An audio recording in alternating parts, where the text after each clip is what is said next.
Already வந்து பாத்தீங்கன்னா, இந்த ஈரான், அமெரிக்கா, இஸ்ரேல், அப்புறம் ஹிஸ்புல்லா, யமன், ஹவுதீஸ் அப்படிங்கிறது போல இங்க பிராந்தியமே வந்து பாத்தீங்கன்னா, கொஞ்சம் அமளி உமளியா இருக்கு. ஆல்ரெடி வந்து பாத்தீங்கன்னா, ரஷ்யா, உக்ரைன் பத்திக்கிட்டு எரியுது. இப்போ வர்த்தகம் அப்படிங்கிறது என்ன ஆகுமோ அப்படிங்கிற நிலையில இருக்கக்கூடிய சமயத்துல சொமாலிலேண்ட் அப்படியே பக்கத்துல ஆப்பிரிக்கா அப்படியே காத்தடிக்குதுன்னா அப்படியே கொஞ்சம் கடல் தாண்டிடுச்சு அந்த சைடு அப்படின்னா ரைட்டு தானே, பாபல் மெண்டஸ் ரைட் பக்கத்துல தான் இருக்கு. அப்படியே போச்சுன்னா அப்புறம் ஆப்பிரிக்காலையும் பத்திட்டு எரியுமா அப்படிங்கிற கேள்வி இருக்கு. ஆல்ரெடி யுகாண்டால இருக்கிறவங்க எல்லாம் கொந்தளிப்புல ஏகப்பட்ட விஷயங்கள் பேசிட்டு இருக்கிறாங்க. இப்ப அப்படியே சொமாலி லேண்டுக்கு போதா அப்படின்ற கேள்வி. ஏன்னா அமெரிக்க தரப்புல இருந்து டெலிகேஷன் சொமாலி லேண்டுக்கு வந்து பண்ண போயிருக்கிறாங்க, பேசிக்கிறாங்க. அமெரிக்காவோட ஆப்பிரிக்கா கமாண்ட், அந்த ஆப்பிரிக்கால வந்ததுனால ஆப்பிரிக்கா கமாண்ட் பொறுப்பேற்றுக்கிறாங்க. இங்க மத்திய command, central command, America central command இங்க இருக்கிறாங்க. எங்க மிடில் ஈஸ்ட் கல்ஃப் நாடுகள் ஈரானுக்கு எகெயின்ஸ்டா அண்டை கொடுத்துட்டு இருக்காங்க. இப்ப 2 கமாண்ட் இணைஞ்சு இந்த பகுதியில வேலைகளை செய்வாங்களா அப்படின்ற கேள்வி வருது. சொமாலிலாண்டோட சீஃப் பார்த்து பேசிக்கிறாங்க, சீஃப் ஆஃப் ஸ்டாஃப் பார்த்து பேசிக்கிறாங்க. இந்த மீட்டிங் என்னன்னா பாபேல் மண்டல் ஸ்டேட் அதை எப்படி கண்ட்ரோல் பண்ணலாம், யமன் ஹவுதீஸ் இந்த ரெட் சீயை வந்து பிளாக்கேடு பண்ணாங்கன்னா என்ன செய்யலாம், அமெரிக்காவோட அப்ரோச் எப்படி இருக்கும், அந்த அப்ரோச்சுக்கு நாங்க எப்படி உதவுவோம் அப்படிங்கிறது போல. ஆல்ரெடி இது ஒரு நாடே அல்ல அப்படிங்கிறது போல விஷயங்கள். இப்ப இதுல தனி நாடுதான் அப்படிங்கிற இஸ்ரேல் அங்கீகரிச்சாங்க. இப்ப ஏகப்பட்ட விஷயங்கள் நடந்துட்டு இருக்கு. இப்ப அதையே தயார் பண்ணிக்கிட்டு இருக்காங்க. ஆப்பிரிக்கா கமாண்ட் வந்து பாத்தீங்கன்னா அமெரிக்கா ஒரு சைட் ரெடி ஆயிட்டு இருக்கு. இப்போ சென்ட்ரல் கமாண்ட் மத்திய கமாண்ட் அப்படிங்கிறது இங்க ரெடி ஆயிட்டு இருக்கு. இப்போ புதுசா வரக்கூடிய புஷ் அப்படிங்கிறது வந்து பாத்தீங்கன்னா ஆப்பிரிக்கா கமாண்ட் கீழே வேலை செய்யுமா அப்படிங்கிற அச்சங்கள் கேள்விகளும் இருக்கு. ஏன்னா யமன் ஹவுதீஸ்க்காக தனியா ஒண்ணு, இஸ்ரேலை ப்ரொடெக்ட் பண்றதுக்காக ஃபோர்டு ஒண்ணு, இங்க ஈரானுக்காக லிங்கன் ஒண்ணு, விமானம் தாங்கிய போர்க்கப்பல் ஸ்ட்ரைக் குரூப்ஸ். ஸோ இது போல இந்த இடத்துல வச்சு பார்ப்பாங்களா அப்படின்ற கேள்விகள் இருக்கு. ஏன்னா அமெரிக்காவோட மத்திய கமாண்ட் திரும்ப திரும்ப பப்ளிஷ் பண்ணிக்கிட்டே இருக்காங்க. அமெரிக்காவோட வீரர்கள், அதுவும் மெரைன்ஸ் 31வது மெரைன்ஸ் க்ளோஸ் குவார்டர் ட்ரைனிங் வந்து பாத்தீங்கன்னா எப்படி அப்படிங்கிறதோட ட்ரைனிங் எடுத்துக்கிட்டு இருக்காங்க. USS Tripoli amphibious assault ship இருக்கு இல்லையா, ஸோ அது அரேபியன் சீயை நோக்கி வந்துகிட்டு இருக்கு.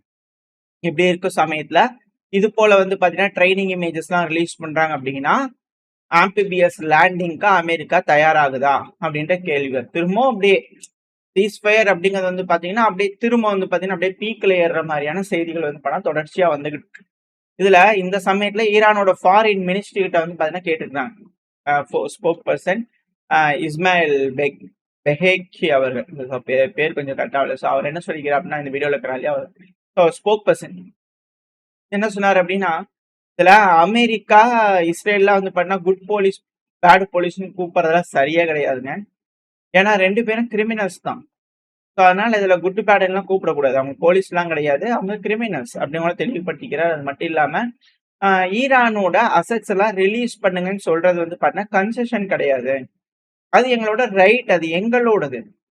அவங்க வயலேட் பண்ணியிருக்காங்க, அதை நாங்க திரும்பவும் கேட்கிறோம். இதுல என்ன இருக்கு அப்படிங்கிறது கூட அவங்க தரப்பு. அதுவும் யூஎஸோட ட்ரெஷர் செக்ரட்டரி ஸ்காட் பெசன்ட் அவர்கள் வந்து பாத்தீங்கன்னா கல்ஃப் நாடுகளோட வந்து பாத்தீங்கன்னா பார்ட்னரிங் பண்ணிக்கிட்டு இருக்கோம். இதுல என்னன்னா பேங்க் அக்கௌண்ட்ஸ்லாம் வந்து பாத்தீங்கன்னா ஷேர் பண்ணி ஈரானோட ரெஜிம் மெம்பர்ஸ்லாம் என்ன இருக்காங்களோ அதுக்கு ஏத்த மாதிரி ஷேர் பண்ணி சீனாவோட பேங்க் உட்பட எப்படி நம்ம ரீச் அவுட் பண்ணி எல்லாத்தையும் செய்யலாம், முடக்கலாம் அப்படிங்கிற வேலைகளை வந்து பாத்தீங்கன்னா செய்யலாம். ஏன்னா ஈரானோட அந்த டிரான்சாக்ஷன் அப்படிங்கிறது பணம் முடக்கணும் கம்ப்ளீட்டா அப்படிங்கிறது போல ஒரு சைடு போயிட்டு இருக்காங்க. ஸோ ஆல்ரெடி எங்களோட அசட் எங்களுக்கு தான் சொந்தம், அதை ரிலீஸ் பண்ணுங்க ஈரான் கேட்டுக்கிட்டு இருக்காங்க. அமெரிக்காவோட ட்ரெஷர் செக்ரட்டரி ஸ்காட் பெசன்ட் அவர்கள் இது போல கல்ஃப் நாடுகள் கிட்ட பேசிட்டு இருக்கோம் அப்படிங்கிற சொல்றாங்க. சவுதி அரேபியா என்ன சொன்னாங்க, நம்ம ஒரு நாள் முன்னாடி பதிவுல பார்க்கும்போது அழுத்தங்களின் அடிப்படையெல்லாம் நாங்க யாரையும் நட்பு நாடுகள் எதிரி நாடுகள்லாம் பண்ணிக்க மாட்டோம், எங்களோட பாலிசி இண்டிபெண்டன்ஸ் சொன்னாங்க இல்லையா. இப்போ விஷயங்கள் வருது, போட்டு பொல்லான்னு பொழந்து கட்டிட்டு இருக்கிறது ஈரான் யுஏஇ. இப்ப அமெரிக்கா யுஏஇக்கு வார்னிங் கொடுத்திருக்காங்க, ஒமனுக்கு வார்னிங் கொடுத்திருக்காங்க, சீனா ஹாங்காங்க்கு எல்லாம் வார்னிங் கொடுத்திருக்காங்க.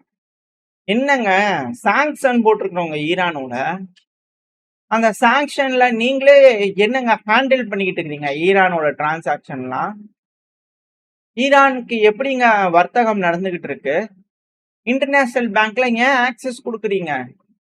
ஆயில் பேமெண்ட்லாம் ஏன் உங்க வழியா ரவுட் ஆகுது? ஈரானுக்கு நாங்க சாங்ஷன் போட்டிருக்கோம், தெரியுமா தெரியாதா? ட்ரம்ப் அவர்கள் மேக்சிமம் ப்ரெஷர் கேம்பெயினை ஈரானுக்கு எகெயின்ஸ்டா வச்சிருக்காங்க. நீங்க என்னங்க டேபிள் கடையில் என்னமோ வாங்கிட்டு இருக்கிறீங்க? அப்படிங்கிறது போல ஒரு கொந்தளிப்பு. இப்போ உங்களுக்கு தெரிஞ்சிருக்கும். என்னமோ டேபிள் கடியில நடக்குது அப்படிங்கிறது போல. அது UAE. Note this point your honour. UAE China விட்டுருங்க, ஒமன் விட்டுருங்க, ஹாங்காங் விட்டுருங்க. இல்ல யுஏஇக்கு பர்டிகுலரா வந்து பாத்தீங்கன்னா அப்படியே முறைச்சு பார்வையில வந்து பண்ண ட்ரம்ப் அவர்கள் தரப்பு வந்து பார்வை கொடூர பார்வை விழுகுமா அப்படின்ற கேள்வி. ஏன் இந்த யுஏஇ அப்படின்னா, ஸ்காட் பெசன்ட் அவர்கள் என்ன சொல்றாரு, இணைஞ்சு பார்ட்னர் பண்ணி கல்ஃப் நாடுகளோட பேங்க் அக்கவுண்ட்ஸ் இது எல்லாத்தையும் ஈரான் ரெஜிமோடது பார்க்கலான்றாங்க இல்லையா. இவங்க யார் ஆடிட்டரா? இது சென்ட்ரலைசேஷன் நாடுகளா சொன்னாங்க. நீங்க ஒன்னும் ஆடிட்டர் கிடையாது உங்ககிட்ட எல்லாத்தையும் கொடுக்கறதுக்கு. எங்க நாட்டுல நடக்கக்கூடிய வர்த்தகம்னா நாங்க பாத்துக்குவோம் அப்படிங்கிறது போல சொன்னாங்க. அது போல யுஏஇ இங்க இருக்கக்கூடிய நாடுகள்லாம் மாறுவாங்களான்ற கேள்விகள் இருக்கு. இதுல சவுதி அரேபியா பேரும் சைடுல அடிபடுதே அப்படிங்கிற கேள்விகள். எதுக்கு வாப்பா என்ன அண்டர் டேபிள் நடக்குது அப்படிங்கிறது போல எல்லாம் செய்திகள் வர்றதுதான். மேற்கு மீடியாக்கள் சொல்லக்கூடிய செய்திகள் தான். ஈரானோட காசுல வர்த்தகம் பண்றாங்களாம். யாரு? UAE, Oman, China. ஈரானோட காசை வாங்கி வச்சுக்கிட்டு வர்த்தகம் பண்ணி ஒரு ஸ்விஃப்ட் இதெல்லாம் வந்து பண்ண ஏதாவது டிரான்சாக்ஷன் நடக்குதுன்னா முடக்கிடலாம், அடக்கிடலாம், ஒடுக்கிடலாம். இவங்க ஈரானோட காசை வாங்கி இங்க தனியா பரிவர்த்தனைகள் பண்ணிட்டு இருக்கிறதுனால, சீனா மூலியமா பண்றதுனால இந்த இடத்துல வந்து பாத்தீங்கன்னா ஒன்றும் பண்றதுக்கு வழி இல்லை. ஏன்னா சீனா வந்திருந்த போது வந்து பாத்தீங்கன்னா சவுதி அரேபியா தரப்பு வந்து சொன்னக்கூடிய கருத்து தான் அது. அதாவது நம்பர் 1 எக்கனாமி அமெரிக்காவா இருக்கலாம். அதனால நம்பர் 2 எக்கனாமியோட வர்த்தகம் பண்ணக்கூடாதுன்னு சொல்லக்கூடாதுங்க நீங்க. அப்படிங்கிறது போல அவங்க தப்புன்னு சொல்லியிருந்தாங்க. ஸோ சைனா வந்து பாத்தீங்கன்னா ஆல்டர்னேட்டா ஈரானோட காசை வர்த்தகம் பண்ண வைக்கிறாங்க. ஸோ பிரிக்ஸ் எல்லா பக்கத்துலயும் மறைமுகமா ஆட்டத்தை ஆடிக்கிட்டு இருக்கு அப்படிங்கிறத இதுல இருக்கக்கூடிய வேலை. ஏன்னா பிரிக்ஸ்ன்றதை விட ரஷ்யாவோட காசு, ஈரானோட காசு, சைனாவோட காசு, நம்மளோட காசு எல்லாம் வந்து பாத்தீங்கன்னா இங்க ஒட்டி உறவாடிட்டு இருக்கு. ஏன்னா சவுதி அரேபியா நம்மளையும் சேர்த்து தான் சொன்னாங்க. எங்களோட ஸ்ட்ராட்டஜிக் பார்ட்னர்ஷிப்ன்றது அமெரிக்கா மட்டும் அல்ல, சீனா அப்புறம் இந்தியாவோடையும் தான் இருக்கு அப்படிங்கிற சவுதி அரேபியா தரப்புன்னு சொன்னாங்க.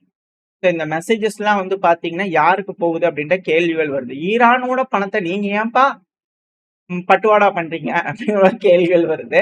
நீங்க யார் பக்கம் உண்மையாலுமே அமெரிக்கா பக்கமா இல்ல ஈரான் பக்கமா அப்படிங்கிற கேள்விகள் என்ன நடக்க போகுது அப்படிங்கிறது தெரியல. பட் ஆனா எஸ்கலேஷன் அப்படிங்கிறது ரெடி ஆயிட்டு இருக்கு. இப்படி இருக்கும் சமயத்துல பாகிஸ்தானோட ராணுவ ஜெனரல் அசிஃப் முனீர் அவர்கள் வந்து பாத்தீங்கன்னா தெஹரானுக்கே வந்திருக்கிறாரு. வந்து அப்பாஸ் அகரட்சி எல்லாம் பார்த்திருக்காரு. சீனியர் டெலிகேஷன் எல்லாம் பார்த்து மேற்கு நாடுகளுக்கு வந்து பாத்தீங்கன்னா சொல்லக்கூடிய விஷயங்களை வந்து ஈரான் கிட்ட பேசியிருக்காங்க. அடுத்த ரவுண்ட் ஆஃப் டாக்ஸ் வந்து பாத்தீங்கன்னா நடக்கலாம். அது இஸ்லாமாபாத்லயே வரக்கூடிய நாட்கள்ல செகண்ட் ரவுண்ட் ஆஃப் டாக்ஸ் நடக்கலாம் அப்படிங்கிறதோட பேச்சுவார்த்தைகள். ஸோ ஒரு சைடு அமெரிக்காவோட மிரட்டல்கள், உருட்டல்கள், கணக்கு பார்க்கலாம் அப்படிங்கிற போல விஷயங்கள் ரெடி ஆகுது, ப்ரிப்பேர் ஆகுது. அது போல ஒரு சைடு இருக்கும்போது நடுவுல இப்போ பேச்சுவார்த்தைகள் நடந்துகிட்டு இருக்கு. இந்த சமயத்துல சீஸ்ஃபயர் சமயத்துல ஈரான் ரீபில்ட் ஆயிட்டு இருக்காங்க. பிரிட்ஜஸ் எல்லாத்தையும் வந்து பாத்தீங்கன்னா தெஹரான் அப்புறம் தப்ரிஸ் இந்த வழியில இருக்கக்கூடிய ரயில்வேஸ் எல்லாம் வந்து பண்ண அடிச்சு விட்டுருந்தாங்க. பிரிட்ஜஸ் எல்லாம் அது எல்லாத்தையும் 4 நாள்ல வந்து பாத்தீங்கன்னா ரெடி பண்ணிட்டாங்க. ஸோ இப்போ இஸ்ரேலும் அமெரிக்காவும் இந்த போர் நடக்கும்போது 40 நாளைக்கு முன்னாடி என்ன சேதங்கள் ஏற்பட்டாங்களோ எல்லாத்தையும் ரெடி பண்ணிக்கிட்டு இருக்காங்க. ரொம்ப ஃபாஸ்டா வந்து பண்ண ஈரான் கையாண்டுகிட்டு இருக்காங்க. இந்த பிரச்சனையில மீண்டு வந்துகிட்டு இருக்காங்க. ரொம்ப ஃபாஸ்ட் ரெக்கவரியா இருக்கு. இதுவும் பேச்சுவார்த்தையில ஒரு ஆடட் அட்வான்டேஜா ஈரானுக்கு இருக்கு. சரி, ஓகே, ஈரான் ரெடி ஆயிட்டு இருக்காங்க. இப்ப அதே நேரத்துல அமெரிக்காவை பாத்தீங்கன்னா எங்கெங்கெல்லாம் அடி பலமா விழுந்ததோ, எங்கெங்கெல்லாம் பழுக்க பழுக்க வச்சாங்களோ ஈரான், அங்க இருந்தாலாம் ஓடிடலாம், வேண்டாம் நினைச்சாங்கன்னா நல்லா பழுக்கு பழுக்க உழுகுது, சவுக்கு எடுத்து சாத்திடுறாங்க, அதனால ஓடிடலாம் அப்படிங்கிறது போல சிரியால இருந்துலாம் வந்து பண்ணா அமெரிக்கா இவாக்குவேட் ஆகக்கூடிய வேலைகள்ல இறங்கி இருக்கிறான். அதோ குவார்ட்ஸ்க்கு பேஸு இது புறநகரத்துல இருக்கக்கூடிய சிரியாவோட தென் கிழக்குல இருக்கக்கூடிய புறநகரங்கள்ல இருக்கக்கூடிய அமெரிக்காவோட பேஸ்ல இருந்து இவாக்குவேஷன் ரொம்ப வேகமா நடக்குது. படு ஜோரா வேகமா ஐயோ ஓடி போயிடலாம் அப்படிங்கிற வேகமா வந்து பாத்தீங்கன்னா ஓடிக்கிட்டே இருக்கிறாங்களாம். ஒருத்தர் இருக்க மாட்டேங்கன்னா அதுல ஆயுதங்கள்லாம் கூட வந்து பாத்தீங்கன்னா எடுத்துட்டு போக மாட்டேறாங்களாமா, பெரிய பெரிய ஆயுதங்கள்லாம். அதுல இருக்கக்கூடிய காம்போனன்ட்ஸ் இது எல்லாத்தையும் வந்து பாத்தீங்கன்னா கெடுத்து விட்டுட்டு அப்படியே விட்டுட்டு ஓடிடலாம் அப்படிங்கிறது போல வந்து பாத்தீங்கன்னா விட்டுட்டு ஓடிட்டு இருக்கிறாங்க அப்படிங்கிற செய்திகள் வந்துக்கிட்டு. ஆக்சுவலா இங்க இருந்தெல்லாம் பேரழுத்தங்கள் கொடுத்துட்டு இருந்தாங்க. 2026லயே வந்து பாத்தீங்கன்னா தொடக்கத்திலேயே இவங்க போயிருக்க வேண்டியது. அதுக்குள்ள போர் வந்துருச்சு. 3ஆம் கல்ஃப் போர் வந்துருச்சு. ஈரானுக்கு எகென்ஸ்டா பண்ணாங்க. ஸோ அதனால போஸ்ட்பான் பண்ணிக்கலாம் அப்படிங்கிற யோசிச்சாங்க. ஏன்னா அதெல்லாம் சிரியால தானே இருக்கு குவார்ட்ஸ் பேஸு. ஸோ அதனால ஈரான் அடிக்க மாட்டாங்கன்னு நினைச்சாங்க. ஈராக்கா இருக்கட்டும், ஈரானா இருக்கட்டும், அங்க இருக்கக்கூடிய படைகள், ஈரானுக்கு ஆதரவா இருக்கக்கூடிய நபர்கள் சும்மா சுளீர் வச்சிருந்துக்கிறாங்க. ஸோ அதனால வந்து பார்த்தீங்கன்னா, விட்டா போதும்டா சாமி அப்படிங்கிற எல்லாம் தெரிச்சு ஓடிட்டு இருக்காங்க. ரொம்ப சைலன்ட்டா ஓடிட்டு இருக்காங்க அப்படிங்கிறது போல. இந்த 4 நாள்ல ஈரான் ரீபில்ட் ஆயிட்டு இருக்காங்க. அமெரிக்கா தெரிச்சு ஓடிக்கிட்டு இருக்காங்க. அந்த பிராந்தியத்துல இருக்கக்கூடிய பேஸஸ காலி பண்ணிக்கிட்டு இருக்காங்க. ஆல்ரெடி ஈராக்ல இருந்து ஜோர்டானுக்கு தப்பிச்சு ஓடுனாங்க சீஸ்ஃபயர் போட்டுன்னு பார்த்தோம். போர் நடந்துட்டு இருக்கும்போதே. அந்த அளவு கட்டி பிரஷர் தாங்க முடியல. ஸோ அதனால ஐயா விட்டுருங்கய்யா ஓடிடணும் அப்படிங்கிற கெஞ்சிட்டு ஓடிட்டாங்க ஈராக்ல இருந்து. இப்ப வந்து பார்த்தீங்கன்னா சிரியால இருந்து ஓடுறாங்க. ஸோ இதுக்கப்புறம் வந்து பார்த்தீங்கன்னா இந்த சைட்ல ஈராக்கு, சிரியா அந்த ரீஜியன்லாம் வந்து பார்த்தீங்கன்னா அமெரிக்கா பேஸ் இருக்கிறதே வந்து சந்தேகம் தான் போல தெரியுது. ஸோ இதனாலயோ என்னமோ தெரியல. கொஞ்சம் அப்படியே அசர்பைஜானோட மனம் மாற்றம் தெரியுது. இதெல்லாம் வச்சு பார்க்கும்போது இந்த ரீஜனலோட அந்த ஸ்ட்ராட்டஜிக் ஷிஃப்ட் அப்படிங்கிறது நல்லாவே தெரியுது. நெத்தன்யாகு அவர்கள் சொன்னார் இல்லையா, இந்த ரீஜனோட பேலன்ஸே மாறுது அப்படிங்கிறது போல நல்லா தெரியுது மாறுது அப்படிங்கிறது போல. இந்த செய்தியை கேட்டீங்கன்னா நம்ம சாலிடா நம்பிடலாம் மாறி இருக்குதான் போல அப்படிங்கிறது போல. ஏன்னா ஈரான் மாத்திட்டாங்க. ஏன் அப்படின்னா ரஷ்யாவோட ஃபாரின் அஃபேர்ஸ் கிட்ட வந்து பார்த்தா அசர்பைஜான் சொல்லிக்கிறாங்க, ஆமாங்க செட்டில்மெண்ட் பண்ணிடலாங்க. அதாவது டிசம்பர் மாசம் 2024 ஒரு விமானம் கிராஷ் ஆச்சு. ரஷ்யால தரையிறங்க விடாம வேற பக்கம் போய் தரையிறங்கும் போது விபத்துக்குள்ளாச்சு. பல நபர்களும் இறந்துட்டாங்க. பிளாக் பாக்ஸை கண்டுபிடிச்சு எடுக்கிறோம். அதுல வந்து பாத்தீங்கன்னா நாங்க இப்படி பண்ணிட்டாங்க, அப்படி பண்ணிட்டாங்க, சுட்டுட்டாங்க அப்படிங்கிறது போல அசர்பைஜான் ஏகப்பட்ட விஷயங்கள் இல்ல, நடந்துக்காத விதம் இல்ல. புட்டின் அவர்களே வந்து மன்னிப்பு கேட்கணும் அப்படிங்கிற பல்வேறு விஷயங்கள் வந்து பாத்தீங்கன்னா செஞ்சாங்க. புட்டின் அவர்களே கால் பண்ணி சரி அப்பா நடந்தது நடந்துருச்சப்பா, வேணும்னு பண்ணலையப்பா அப்படிங்கிற அந்த டைம்ல பேசினாங்க. அப்படியே வாங்க ரஷ்யா அப்படிங்கிறத உக்ரைன் மாதிரி நம்ம அப்படிங்கிறது போல ஒரு பெரிய தெம்புல வந்து பாத்தீங்கன்னா பேசிட்டு இருந்தாங்க. இப்ப என்ன சொல்லிக்கிறாங்க அப்படின்னா ரஷ்யா அது வந்து பாத்தீங்கன்னா நீங்க வேணுக்குன்னே அடிக்கல அப்படிங்கறத நாங்க புரிஞ்சுக்கிட்டோம். அது நடந்து போச்சு. ஏர் டிஃபென்ஸ் சிஸ்டம் வந்து செச்சன்யா பகுதியில வேணுக்குன்னே நீங்க அடிக்கல அப்படிங்கிறது எங்களுக்கு நல்லா தெரியுது. பேசி முடிச்சுக்கலாம்.